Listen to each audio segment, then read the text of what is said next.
Pemirsa, jelang pelaksanaan ujian tulis berbasis komputer, klinik di Surabaya, Jawa Timur diserbu peserta seleksi bersama masuk perguruan tinggi negeri untuk melakukan rapid test. Pemerintah Kota Surabaya mengharuskan semua peserta melampirkan surat non-reaktif COVID-19 sebagai syarat mengikuti ujian.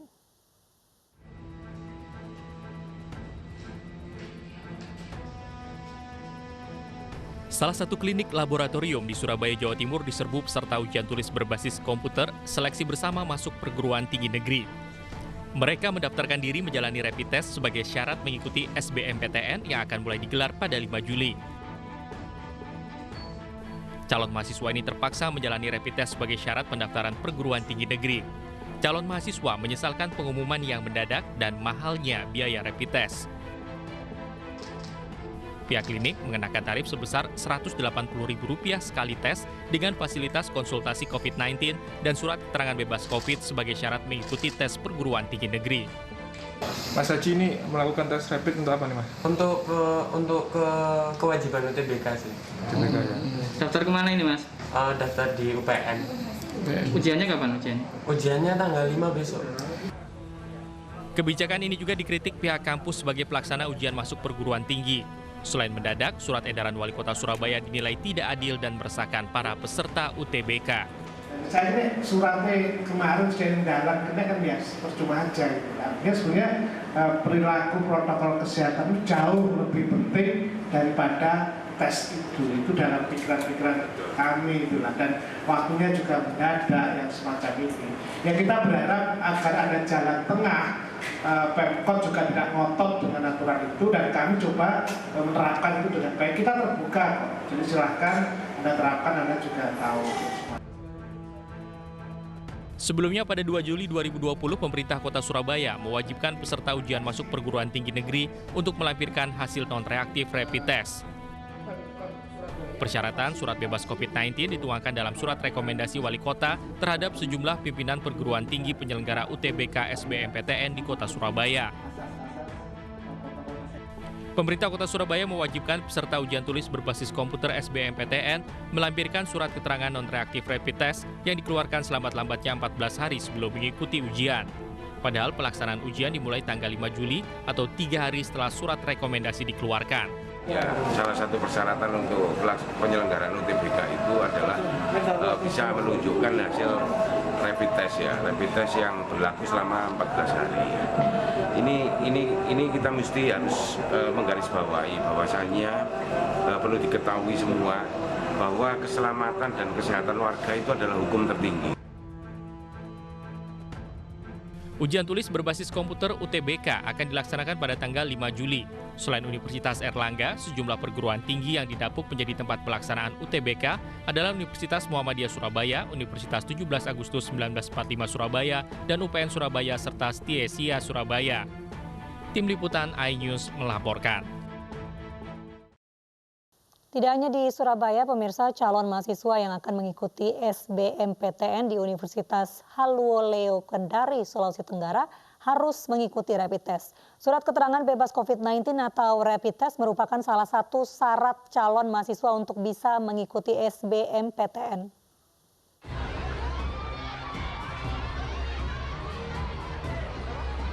Ratusan calon mahasiswa memadati gedung auditorium Universitas Haluoleo Kendari, Sulawesi Tenggara untuk mengikuti rapid test yang dilaksanakan pihak kampus. Rapid test yang digelar Universitas Haluoleo Kendari sebagai syarat untuk mengikuti ujian seleksi bersama masuk perguruan tinggi negeri yang akan dilaksanakan mulai tanggal 5 hingga 13 Juli mendatang.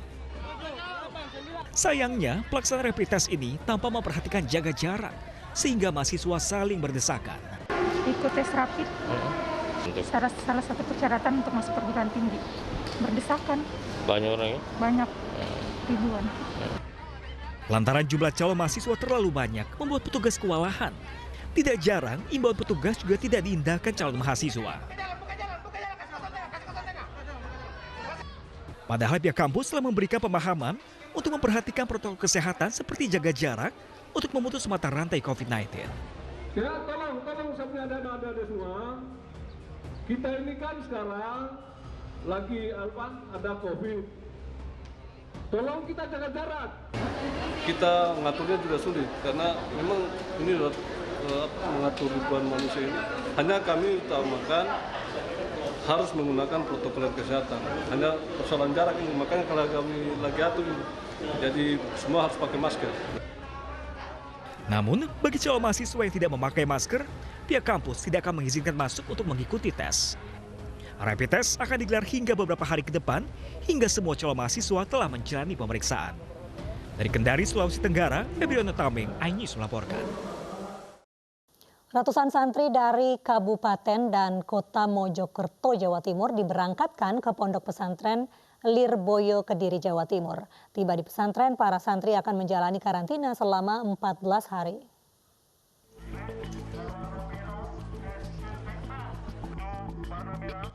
...378 santri asal Kabupaten dan Kota Mojokerto diberangkatkan ke Pondok Pesantren Lirboyo di Kediri, Jawa Timur.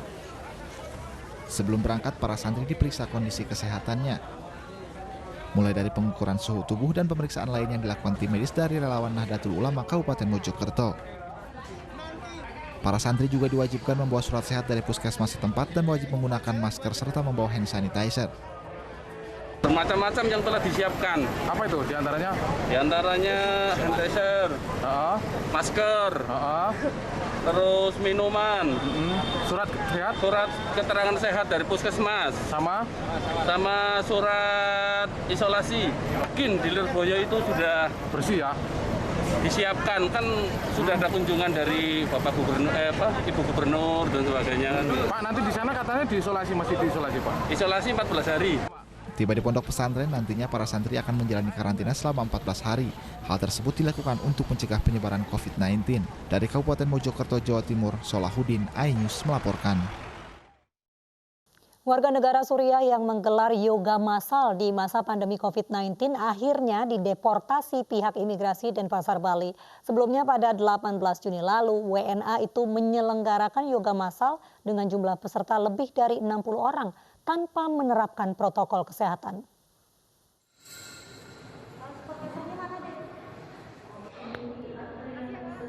Petugas imigrasi kelas 1 Denpasar, Bali akhirnya mendeportasi warga negara asing asal Suriah Barakeh Wissam karena menyelenggarakan yoga massal di tengah pandemi COVID-19 pada 18 Juni lalu. Wissam yang didampingi petugas rumah detensi imigrasi Denpasar dan pihak Kemenkumham Bali dideportasi ke negara asalnya melalui Bandara Soekarno-Hatta, Tangerang, Banten. Sebelumnya dari hasil pemeriksaan bersama gugus tugas penanganan COVID-19 Gianyar, Barakeh Wissam mengadakan kegiatan meditasi massal dengan jumlah peserta diperkirakan lebih dari 60 orang. Kegiatan ini menjadi viral dan menimbulkan keresahan warga di tengah pembatasan di masa pandemi COVID-19. Sebelumnya Barakeh Wissam, warga negara Suriah, hanya bisa pasrah saat dibawa ke rumah detensi imigrasi Jimbaran, Bali. Wissam ditahan karena menggelar yoga massa dengan peserta lebih dari 60 orang dan tidak ada yang mengenakan masker serta tidak menjaga jarak fisik. Sementara pemilik House of Om Bali yang merupakan penyelenggara mengaku kegiatan yoga ini merupakan acara amal pengumpulan dana atau donasi yang nantinya akan dibagikan kepada masyarakat sekitar yang membutuhkan. Tim Liputan iNews melaporkan. Pemerintah akan memperbolehkan sekolah di zona hijau memulai pembelajaran tatap muka namun dengan protokol kesehatan yang ketat. Sementara penambahan kasus positif baru hari ini mencapai 1.447 dan terbanyak dari Jawa Timur. Pemerintah, dalam hal ini Kementerian Pendidikan dan Kebudayaan, berusaha tetap menjaga kegiatan belajar mengajar berkualitas. Bagi sekolah yang berada di zona hijau dengan kasus COVID-19 yang tidak ada lagi dan sudah mendapatkan izin pemerintah daerah memenuhi standar kesiapan pembelajaran tatap muka, pembelajaran tatap muka dapat dimulai secara bertahap, tentunya dengan mengikuti protokol kesehatan yang ditentukan. Dalam masa pandemi ini, yang terpenting adalah kesehatan dan keselamatan anak-anak kita, para murid-murid kita, guru-guru kita, dan keluarga. Mendikbud Nadiem Makarim sudah memutuskan bahwa zona yang dinyatakan oleh gugus tugas percepatan penanganan COVID-19 sebagai zona kuning, oranye, dan merah saat ini masih belum bisa melakukan pembelajaran tatap muka. Apabila gugus tugas nasional menyatakan bahwa sebuah daerah masuk kategori zona hijau, maka kepala daerah dapat mengizinkan pembelajaran tatap muka di daerahnya. Namun, sekolah tetap harus mampu penuhi semua daftar periksa dan siap pembelajaran tatap muka. Daftar tersebut diantaranya adalah, pertama, harus tersedia sarana sanitasi seperti toilet bersih, tempat cuci tangan, hand sanitizer, dan desinfektan. Kedua, tersedia akses fasilitas layanan kesehatan. Ketiga, siap menerapkan area wajib masker di sekolah. Keempat, memiliki termogan untuk mengukur suhu tubuh warga sekolah. Kelima, mampu memetakan warga sekolah yang tidak boleh melakukan kegiatan di sekolah, yaitu yang memiliki kondisi medis penyerta atau komorbid, kemudian yang tidak memiliki akses transportasi yang menerapkan jaga jarak, kemudian yang memiliki riwayat perjalanan dari zona kuning, oranye, dan merah, atau riwayat kontak dengan orang terkonfirmasi positif COVID-19 dan belum menyelesaikan isolasi mandiri selama 14 hari.